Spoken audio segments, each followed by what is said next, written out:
Hello students, welcome to the 16th lecture of the chapter Neural Control and Coordination। पिछले lecture से हमने human brain के बारे में पढ़ना शुरू किया था। ठीक है, हमने कहा था ह्यूमन ब्रेन के 3 डिवीजन होते हैं, फोर ब्रेन, मिड ब्रेन और हाइंड ब्रेन। इस लेक्चर में हम फोर ब्रेन के बारे में समझेंगे। फोर ब्रेन को हम 2 पार्ट में समझेंगे। ठीक है, तो चलो पार्ट 1 शुरू करते हैं।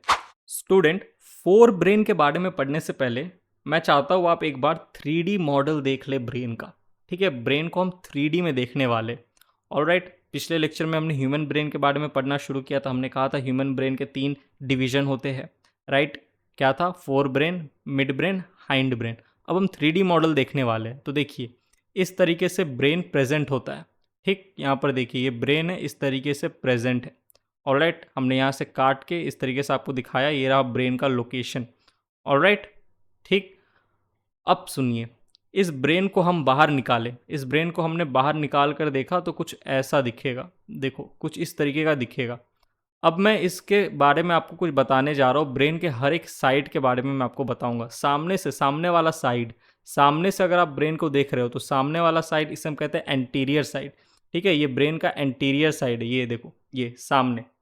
ठीक है, अब मैं इसको जब इस तरीके से पीछे से आप देखोगे तो ये है पोस्टीरियर साइड, ये एंटीरियर। ठीक है, पीछे वाला पोस्टीरियर।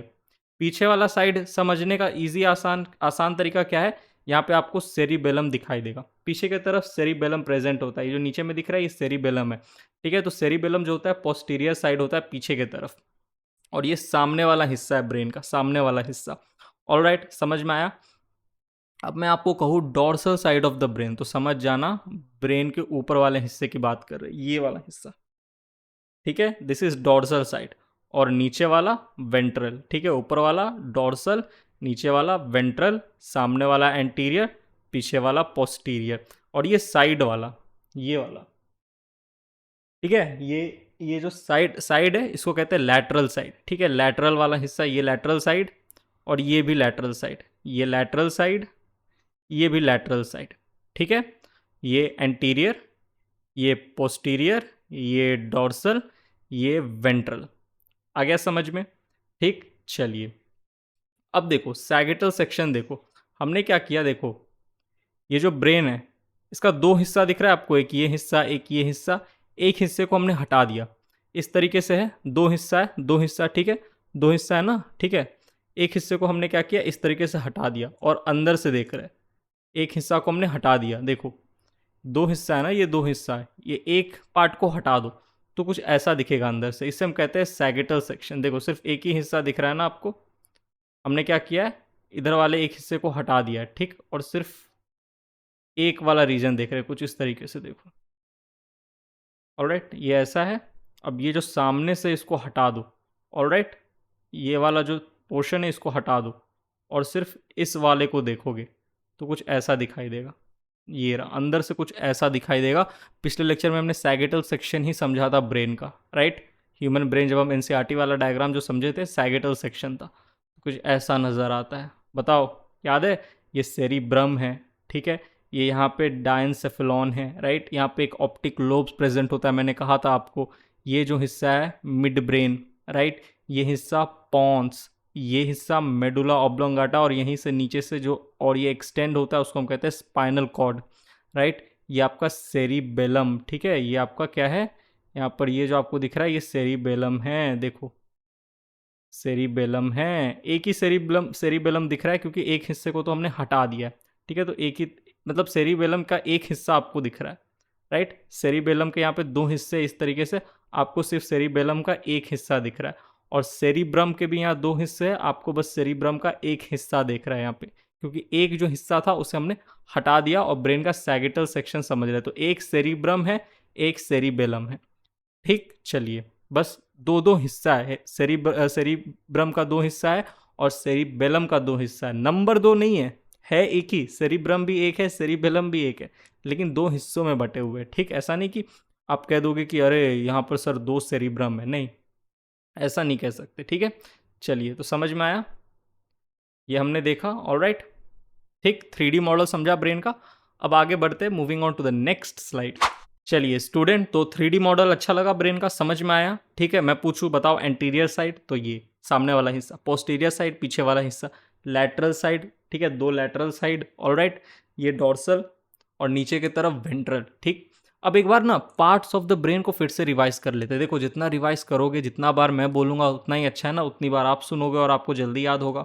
तो याद करो पार्ट्स ऑफ द ब्रेन में हमने क्या कहा था, ब्रेन के 3 डिवीजन होते हैं, fore brain, mid brain, hind brain, ठीक है। इस लेक्चर में हम फोर ब्रेन के साथ डील करने वाले हैं, जो कि जिसके 3 सब डिवीजन होते हैं, सेरिब्रम, डायंसेफेलॉन, ऑल्फैक्टरी लोब्स, ठीक है।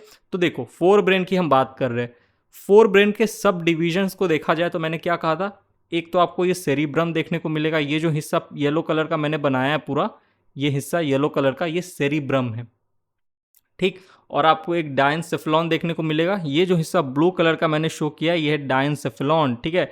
डायंसेफेलॉन कंसिस्ट ऑफ, याद करो, diencephalon consist of thalamus, epithalamus and hypothalamus, right. आगे चर्चा करेंगे।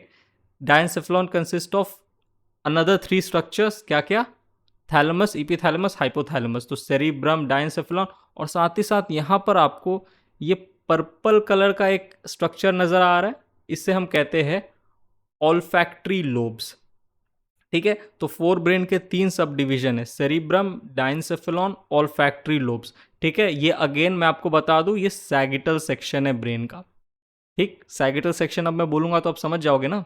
चलिए, तो इसीलिए मैंने ना आपको 3D मॉडल समझा दिया ब्रेन का, ताकि आगे से मेरे लिए आसान हो जाए, मैं बोलूँ और आप समझ जाओ।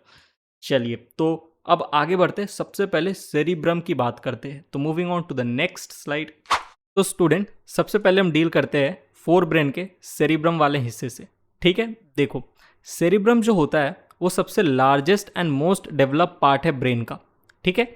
अभी हम सेरिब्रम के बारे में पढ़ रहे हैं, ठीक। अगले पार्ट में मैंने कहा था फोर ब्रेन को हम 2 पार्ट में समझेंगे। जो अगला पार्ट होगा लेक्चर नंबर 17, वहाँ पे हम फोर ब्रेन के डायंसेफेलॉन एंड ऑल्फैक्टरी लोब्स के बारे में डिस्कस करेंगे। ये लेक्चर पूरा का पूरा सेरिब्रम के ऊपर डेडिकेटेड है। तो मैंने क्या कहा, सेरिब्रम जो है वो सबसे लार्जेस्ट और सबसे डेवलप पार्ट है ब्रेन का।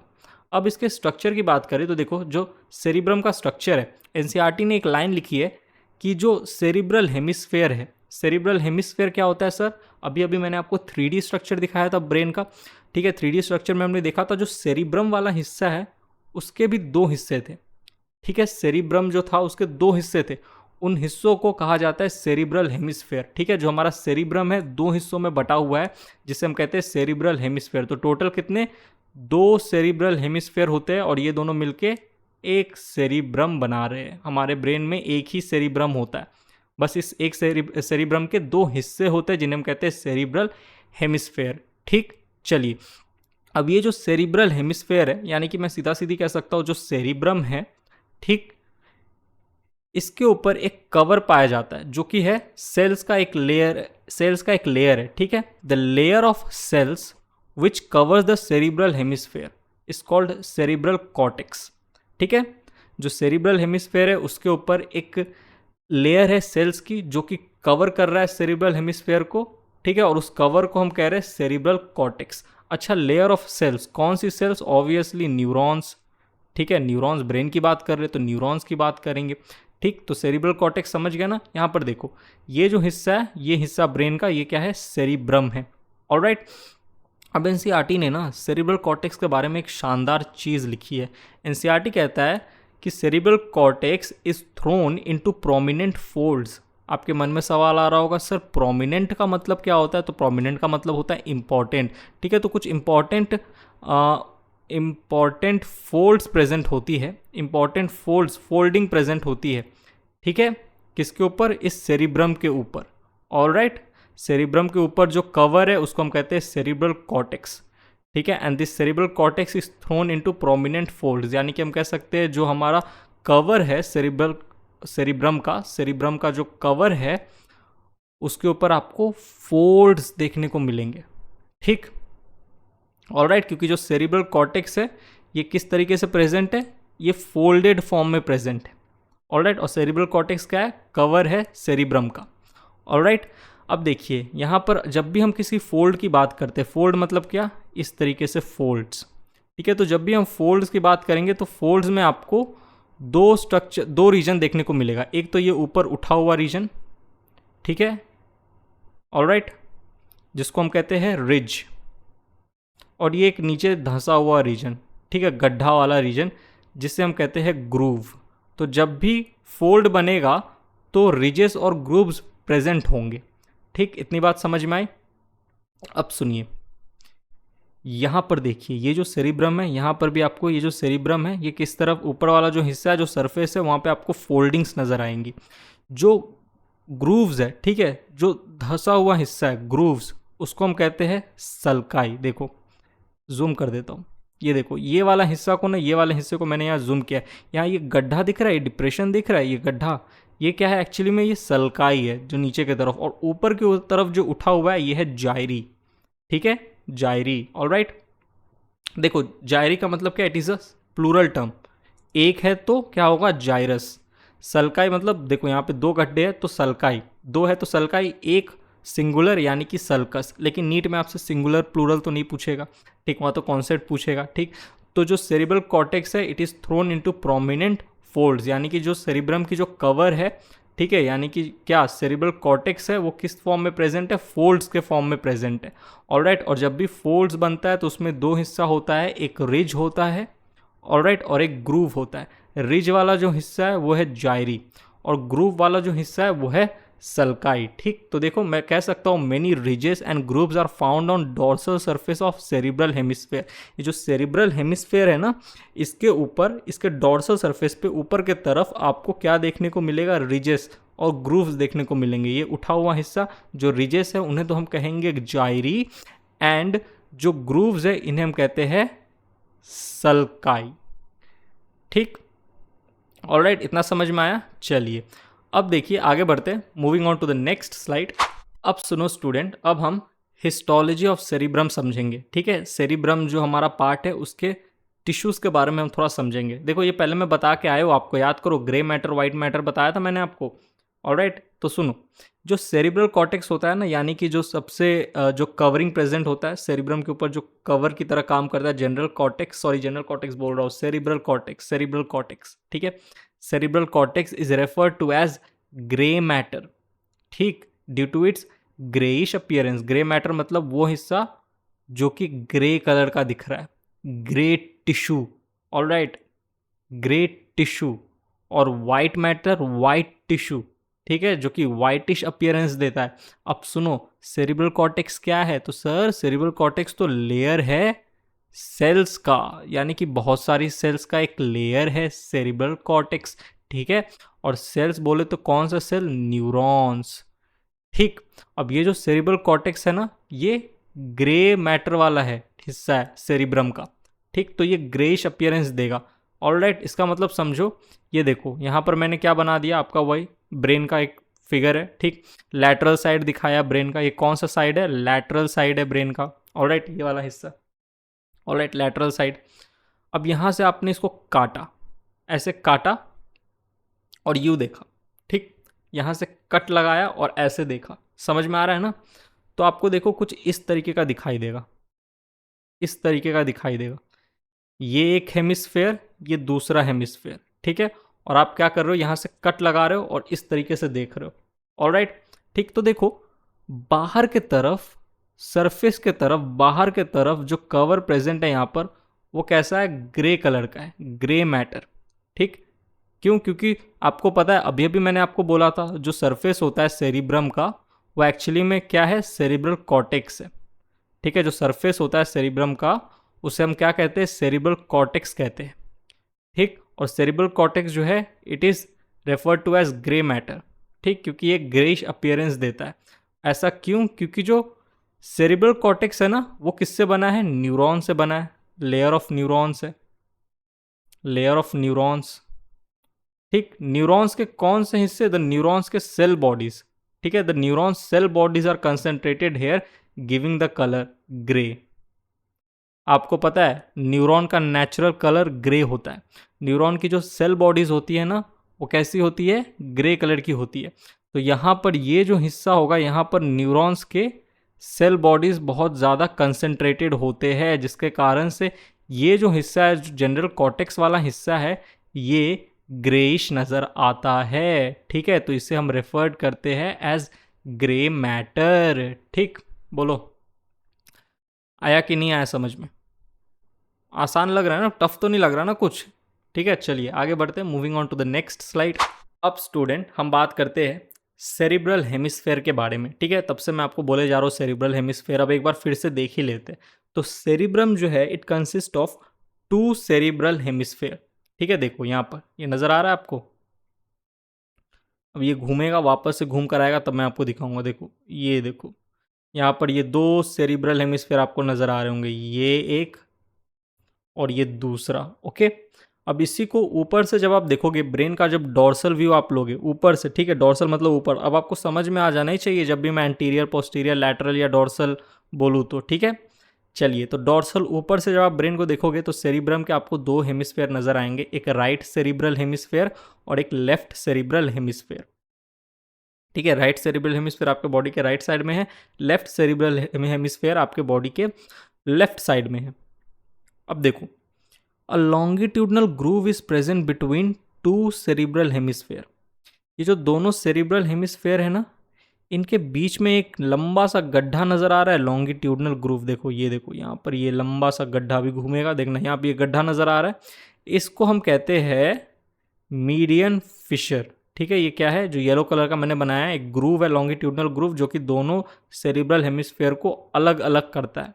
ठीक है, दोनों के बीच में प्रेजेंट होता है। Longitudinal groove is present between 2 cerebral hemisphere called as median fissure. ये आपको डॉर्सल सरफेस से अच्छे से नजर आएगा। चलिए आगे बढ़ते हैं, moving on to the next slide.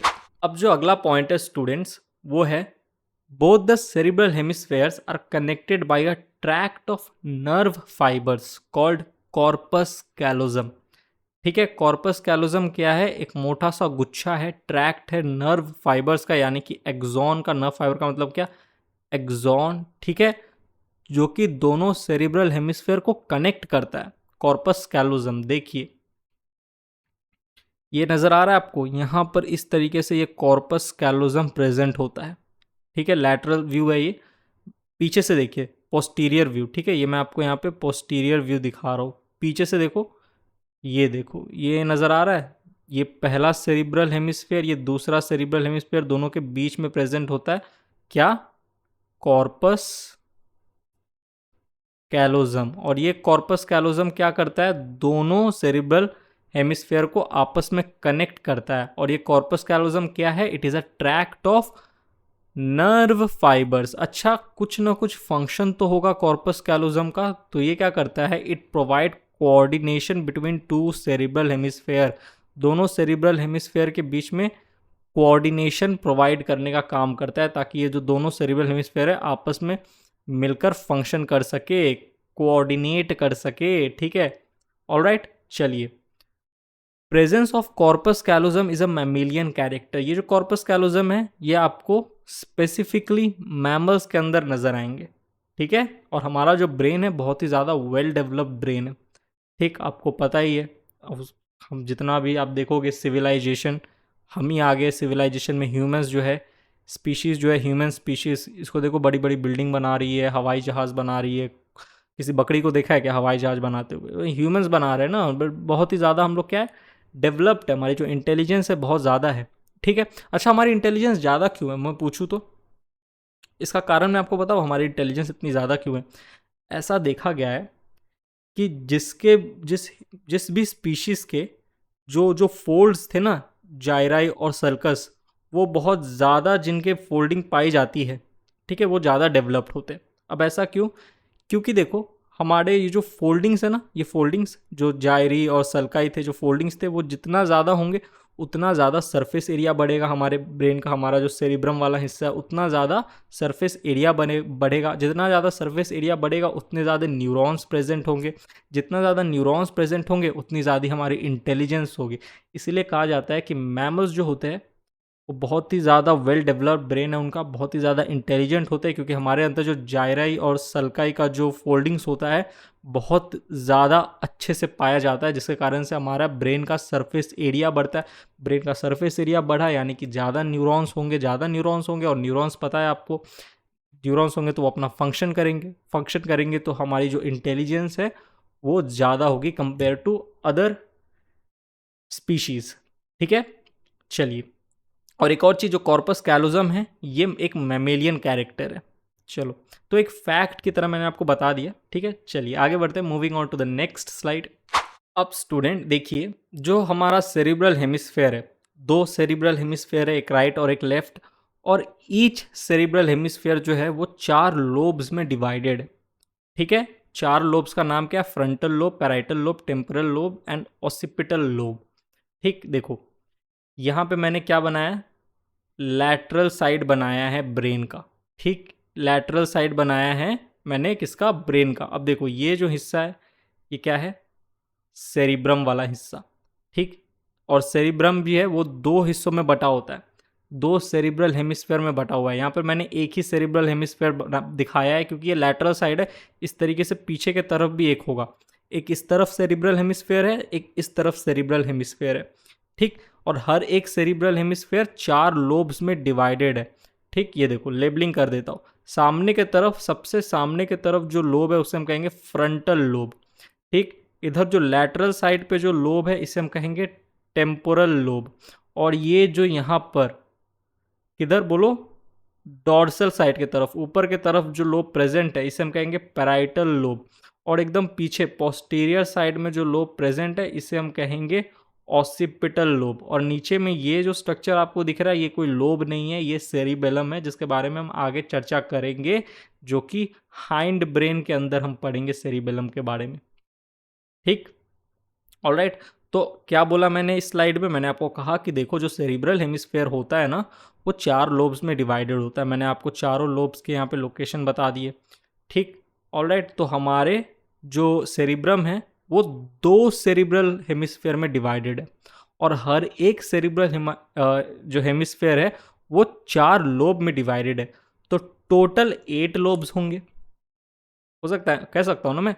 देखो सेरिब्रम 2 सेरिब्रल हेमिस्फेयर में डिवाइडेड है, और हर एक सेरिब्रल हेमिस्फेयर 4 लोब्स में डिवाइडेड है। तो इस सेरिब्रल हेमिस्फेयर का 4 लोब और इस सेरिब्रल हेमिस्फेयर का 4 लोब, तो टोटल 8 लोब है सेरिब्रम में, ठीक है। चलिए आगे बढ़ते हैं, moving on to the next slide. Student, अब हम बात करने जा रहे हैं फंक्शन ऑफ सेरिब्रम। देखो, तो जो सेरिब्रम है उस पर कुछ फंक्शनल एरियाज पाए जाते हैं जो कि तरह तरह के फंक्शंस को परफॉर्म करेंगे, ठीक। देखो, the cerebral cortex, basically cerebrum की बात हो रही है। द सेरिब्रल कॉर्टेक्स या सेरिब्रम हैज़ 3 फंक्शनल एरियाज, ठीक है। सेरिब्रल कॉर्टेक्स क्या है? कवर है जो कि सेरिब्रल हेमिस्फेयर के ऊपर आपको देखने को मिलेगा, ठीक। तो बेसिकली हम कह सकते हैं जो सेरिब्रम है उसके 3 फंक्शनल एरियाज होते हैं, motor areas, sensory areas and association area. हर एक एरिया का अपना अपना एक रोल होता है, ठीक। यहाँ पर एनसीईआरटी एसोसिएशन एरिया के बारे में एक बात कहती है कि जो एसोसिएशन एरियाज होते हैं ये सबसे लार्ज एरियाज है, ठीक है। सेरिब्रम के सबसे लार्ज फंक्शनल एरिया है एसोसिएशन एरिया, जो कि ना ही सेंसरी है और ना ही मोटर है, ठीक। Alright, large functional area cerebrum के association areas which are neither clearly sensory nor motor. इस चीज़ को समझने के लिए ना हमें अगले स्लाइड पे जाना होगा। तो moving on to the next slide. तो मैंने क्या कहा, फंक्शनल एरिया सेरिब्रम के 3 हैं, sensory area, association area, motor area. अब देखो तीनों का मतलब समझो, तीनों का फंक्शन समझो। जो सेंसरी एरिया, एसोसिएशन एरिया और मोटर एरिया है, हर एक एरिया किस किस चीज़ के लिए जिम्मेदार है। देखो, जैसी सेंसरी ऑर्गन से, आपका जो सेंसरी ऑर्गन है उसको अगर इम्पल्स भेजना है, ठीक है, इम्पल्स भेजना है, तो जो इम्पल्स जहाँ जाएगा उसे हम कहते हैं सेंसरी एरिया, ठीक। जैसे देखो, सेंसरी ऑर्गन अगर किसी तरह का इम्पल्स भेज रहा है तो वो किसके थ्रू भेजेगा? सेंसरी या एफरेंट न्यूरॉन के थ्रू, ठीक। और सेंसरी ऑर्गन जो इम्पल्स को भेज रहा है, सेरिब्रम का जो हिस्सा इस इम्पल्स को रिसीव करेगा उस हिस्से को हम कहते हैं सेंसरी एरिया। तो सेंसरी एरिया क्या करता है? इम्पल्स को रिसीव करता है। जहाँ पे इम्पल्स जाता है जो एरिया उसे हम कहते हैं सेंसरी एरिया, ठीक है। सेंसरी ऑर्गन से इम्पल्स गया सेंसरी न्यूरॉन के थ्रू, कहाँ? जिस सेरिब्रम में, जिस सेरिब्रम के एरिया में, उसे हम कहते हैं सेंसरी एरिया, ठीक।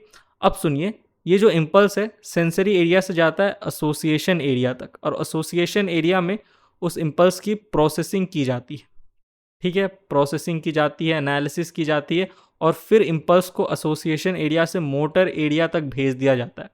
अब मोटर एरिया क्या करता है, जिस तरह का इम्पल्स आया था, ठीक है, उसके अकॉर्डिंग क्या करेगा, इम्पल्स भेजेगा कहाँ, बताओ, इम्पल्स भेजेगा कहाँ, इम्पल्स भेजेगा इफेक्टर ऑर्गन तक। ठीक है, तो जहां से इम्पल्स इफेक्टर ऑर्गन तक पहुंचा, जहां से, जिस एरिया से, उसे हम कह रहे हैं मोटर एरिया। समझ में आ रहा है ना, सेंसरी एरिया सेरिब्रम का कहा है जहां पे इम्पल्स जाता है, ठीक है, और फिर आपके इफेक्टर ऑर्गन तक जिस एरिया से इम्पल्स जा रहा है उसे हम कहते हैं मोटर एरिया। सेंसरी एरिया और मोटर एरिया के बीच में एसोसिएशन एरिया प्रेजेंट होता है, which is neither sensory nor motor. ठीक है, बात समझ में आई? फिर से बोल रहा हूं, सेंसरी ऑर्गन से इम्पल्स जिस सेरिब्रम के एरिया में जाएगा वो सेंसरी एरिया, वहाँ से इम्पल्स जाएगा एसोसिएशन एरिया में, एसोसिएशन एरिया से इम्पल्स जाएगा मोटर एरिया, और मोटर एरिया क्या करता है, इम्पल्स को भेजता है इफेक्टर ऑर्गन तक। तो सेरिब्रम का जो एरिया इम्पल्स को भेजा इफेक्टर ऑर्गन तक उसे हम कह रहे हैं मोटर एरिया। समझ में आई? चलिए अब देखिए, जो मोटर एरिया से इफेक्टर ऑर्गन तक जो इम्पल्स ले जाता है वो कौन सा न्यूरॉन करता है, मोटर या एफरेंट न्यूरॉन। ये सारी बातें आपको बताई हुई है, कुछ नया नहीं बता रहा हूं मैं। ठीक है, चलो अब देखो, एसोसिएशन एरिया जो होता है ये बना होता है इंटर न्यूरॉन के, made up of inter neuron. ठीक है, और ये इंटर न्यूरॉन जो होते हैं ये कनेक्ट करते हैं सेंसरी एरिया और मोटर एरिया को। ठीक है, एसोसिएशन एरिया जो क्या है वो क्या कर रहे हैं, सेंसरी एरिया और मोटर एरिया को कनेक्ट कर रहे हैं। ठीक है, इनके बीच में जो यहाँ जो एसोसिएशन एरिया है ये किसका बना हुआ है, इंटर न्यूरॉन का। ऑलराइट, बात समझ में आई? सुनो, the association area are responsible for complex functions like memory, communication and intersensory association. ठीक है, जो मेमोरी आपकी स्टोर होती है, ठीक है, बचपन से लेकर अभी तक जो भी मेमोरी आपकी स्टोर हुई है आपके माथे में वो एसोसिएशन एरिया में प्रेजेंट है। ठीक है, responsible for complex function like memory, alright, and communication. जब हम कम्युनिकेशन करते हैं किसी से, जब हम बातचीत करते हैं, ठीक है, तो उसमें भी ये एसोसिएशन एरिया बहुत ही ज़्यादा रिस्पॉन्सिबल होता है। जैसे समझो, किसी ने आपसे पूछा कि आप नीट की तैयारी क्यों कर रहे हैं, कोई एक पर्सन 1 है, उसने आपसे पूछा कि आप नीट की तैयारी क्यों कर रहे हैं, तो आप उस पर्सन को क्या करोगे, मतलब उस पर्सन ने आपसे जवाब पूछा, तो ये तो 1 वे कम्युनिकेशन हुआ, अभी तक आपने कुछ जवाब दिया नहीं। ठीक है, एक पर्सन ने आपसे पूछा कि आप नीट की तैयारी क्यों कर रहे हैं, ठीक है, या फिर बेसिकली आपसे पूछा कि आप डॉक्टर क्यों बनना चाहते हैं। ये तो जाहिर सी बात है, नीट की तैयारी क्यों कर रहे हो, डॉक्टर बनना है। लेकिन कोई आपसे पूछे कि तुम डॉक्टर ही क्यों बनना चाहते हो, डॉक्टर ही क्यों बनना चाहते हो, ठीक, तो ये जो सवाल पूछा गया है इसका जवाब अभी तक आपने नहीं दिया। ठीक है, अब आप इसका जवाब क्या करोगे, पहले सोचोगे, राइट, सोचोगे ना जवाब कि मैं डॉक्टर क्यों बनना चाहता हूँ। तो देखो, जैसे ही उस पर्सन ने आपसे सवाल पूछा तो साउंड के फॉर्म में इम्पल्स जो है वो आपके सेंसरी ऑर्गन यानी कि ईयर तक पहुंचा, ईयर तक इम्पल्स आया। ठीक है, और ये जो इम्पल्स था साउंड के फॉर्म में था, और जो आपकी ईयर से जो न्यूरॉन जाती है सेरिब्रम तक, वो न्यूरॉन क्या किया, उस इम्पल्स को, उस सवाल को आपके सेंसरी एरिया तक लेकर गया। ठीक है, और फिर उस जवाब को भेजा गया एसोसिएशन एरिया में। अब एसोसिएशन एरिया में आप क्या करोगे, आप क्या जवाब दोगे उस चीज़ के बारे में सोचोगे कि हाँ मैं डॉक्टर इसलिए बनना चाहता हूँ ताकि मैं बीमार लोगों की मदद कर सकूँ, राइट, यही सोचोगे ना, राइट। ऐसा तो नहीं कोई आपसे पूछ रहा है कि तू डॉक्टर क्यों बनना चाहते हो और आप उसको एक लात मार दिए, ऐसा थोड़ी होता है। कोई आपसे पूछेगा तुम डॉक्टर क्यों बनना चाहते हो और आप उसको एक लात मार दो, बड़ा अजीब है यार। कोई आपसे पूछ रहा है आप डॉक्टर क्यों बनना चाहते हो तो आप उसको जवाब दोगे कि मैं बीमार लोगों की मदद करना चाहता हूँ, राइट। तो ये जो प्रोसेसिंग हुआ, एनालिसिस हुआ, ठीक है, कम्युनिकेशन को लेकर ये एसोसिएशन एरिया करता है और उस हिसाब से इम्पल्स बनाता है और फिर इम्पल्स को भेजता है मोटर एरिया तक, और ये मोटर भेजता है उस इम्पल्स को इफेक्टर ऑर्गन तक। और यहाँ पर इफेक्टर ऑर्गन है आपका वोकल कॉर्ड, आपके वोकल कॉर्ड पे इम्पल्स जाएगा और आप फिर जवाब दोगे उस पर्सन को कि मैं डॉक्टर इसलिए बनना चाहता हूँ क्योंकि मैं बीमार लोगों की मदद करना चाहता हूँ। तो यहाँ पर अब ये कम्युनिकेशन टू वे कम्युनिकेशन हुआ, ये कम्युनिकेशन फुलफिल हुआ, राइट। कोई आपसे सवाल पूछे, आप जब जवाब दोगे तभी कंप्लीट कम्युनिकेशन हुआ। कोई आपसे सवाल पूछा, आपने जवाब नहीं दिया, तो it is one way communication. आपने अपने महिला मित्र को टेक्स्ट किया, वहाँ से कोई जवाब नहीं आया, वन वे कम्युनिकेशन। आपने अपने महिला मित्र को टेक्स्ट किया, वहाँ से फटाक से जवाब आ गया, टू वे कम्युनिकेशन। ठीक है, तो वैसे ही समझो कम्युनिकेशन में इन्वॉल्व होता है ये एसोसिएशन एरिया, राइट। आपको सही डिसीजन क्या है वो लेने में मदद करता है, राइट। ऐसा थोड़ी है ना कि कोई आपसे पूछ रहा है नीट की तैयारी क्यों कर रहे हो और आप उसको एक लात मार दिए, ऐसा तो नहीं होता ना। आप उसको जवाब देते हो बड़े प्रेम से कि हम बीमार लोगों की मदद करना चाहते हैं, वो अलग बात है, मनी मन, ठीक है लेकिन छोड़ो, हटाओ, या वापस आओ। और साथ ही साथ इसका एक और फंक्शन होता है एसोसिएशन एरिया का, इंटरसेंसरी एसोसिएशन। इंटरसेंसरी एसोसिएशन का मतलब क्या, देखो सेंसरी एरिया के पास जब इम्पल्स आता है ना, तो ये इम्पल्स पहले एसोसिएशन एरिया तक जाता है और फिर मोटर एरिया तक पहुंचता है। यानी कि मोटर एरिया और सेंसरी एरिया के बीच में एक ब्रिज की तरह काम कर रहा है, और यहाँ पे बहुत सारे इंटर न्यूरॉन प्रेजेंट है, ठीक है। तो जो सेंसरी ऑर्गन से जो इम्पल्स आया वो सेंसरी एरिया से एसोसिएशन एरिया में गया, फिर मोटर एरिया के पास गया, तो इंटरसेंसरी, ठीक है। इंटरसेंसरी एसोसिएशन दो सेंस के बीच में है, ऑलराइट। इंटरसेंसरी, यहाँ पे सेंस रिसीव हुआ, यहाँ पे इम्पल्स रिसीव हुआ, ठीक है, और यहाँ पर इम्पल्स यहाँ से भेजा गया, तो जहाँ रिसीव हुआ और भेजा गया उसके बीच में ये एसोसिएशन एरिया था, तो इंटरसेंसरी एसोसिएशन, इस तरीके से आप याद रख सकते हो, ठीक। तो वापस से एक बार फंक्शनल एरियाज ऑफ सेरिब्रम को मैं रिवाइज कराता हूँ। सेंसरी ऑर्गन से आपके सेरिब्रम के जिस एरिया तक इम्पल्स गया है उस एरिया को हम कहेंगे, जिस एरिया पे इम्पल्स गया है उस एरिया को हम कहेंगे सेंसरी एरिया। फिर वो इम्पल्स जाता है एसोसिएशन एरिया में। एसोसिएशन एरिया रिस्पॉन्सिबल होती है मेमोरी, कम्युनिकेशन और इंटरसेंसरी एसोसिएशन के लिए। फिर यहाँ से इम्पल्स जाता है मोटर एरिया के पास, और मोटर एरिया वो एरिया है जहाँ से इम्पल्स जाएगा फिर इफेक्टर ऑर्गन के पास, ठीक है। मोटर एरिया वो एरिया है सेरिब्रम का जो कि इफेक्टर ऑर्गन को इम्पल्स भेजता है।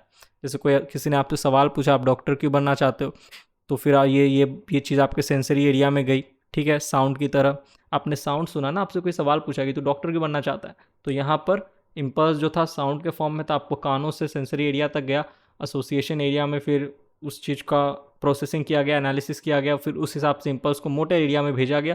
और मोटर एरिया किस इफेक्टर ऑर्गन को अब इम्पल्स भेजेगा, आपके टंग को, आपको लेग के स्केलेटल मसल को इम्पल्स नहीं भेजेगा। आप उस पर्सन को लात नहीं मारोगे, उसको प्रेम पूर्वक अपने मुंह से जवाब दोगे कि मैं डॉक्टर इसलिए बनना चाहता हूँ क्योंकि मैं बीमार लोगों की मदद करना चाहता हूँ, बीमार लोगों को ट्रीट करना चाहता हूँ, right, to make the world a better place, right. चलिए, ठीक है, कुछ ज़्यादा इंग्लिश बोल दिया ना, make a world better place अरे क्या हो गया, अच्छा हाँ, क्या हुआ, क्या खत्म हो गया लेक्चर, ठीक है, यही लास्ट पार्ट था। ऑलराइट, आई होप आपको ये लेक्चर अच्छे से समझ में आया। बड़ा ही लंबा लेक्चर था, बाबा रे बाबा, इतना सारा स्लाइड, मेरे को लगता है मैंने इतना लंबा स्लाइड वो पहले किसी लेक्चर में इतना स्लाइड मैंने नहीं बनाया ठीक है। चलिए, हर लेक्चर में तो आप देखते 3-4 स्लाइड में ही काम हो जाता था, यहाँ पे 11 स्लाइड्स है। तो आई होप आपको अच्छे से समझ में आ गया। ये 3D स्ट्रक्चर आपको समझ में आया ना, 3D स्ट्रक्चर, ये 3D मॉडल, ठीक है, यहाँ पर ये 3D मॉडल दूसरा, ऑलराइट, और ये आपका सैगिटल सेक्शन। चलो बोर नहीं करूँगा, आपका टाइम भी वेस्ट नहीं करूँगा, लेक्चर को समाप्त करते मिलता हूँ मैं आपसे अब न्यूरल कंट्रोल एंड कोऑर्डिनेशन के अगले लेक्चर में। यानी कि अगले लेक्चर में हम क्या पढ़ेंगे, 4 ब्रेन का पार्ट 2 देखेंगे। अभी तक तो 4 ब्रेन का हमने सेरिब्रम वाला हिस्सा कंप्लीट किया है, अभी तो डायनसेफेलॉन एंड ऑल्फैक्टरी लोब्स बाकी है मेरे दोस्त। तो मिलता हूँ आपसे अगले लेक्चर में, तब तक के लिए bye, thank you, take care.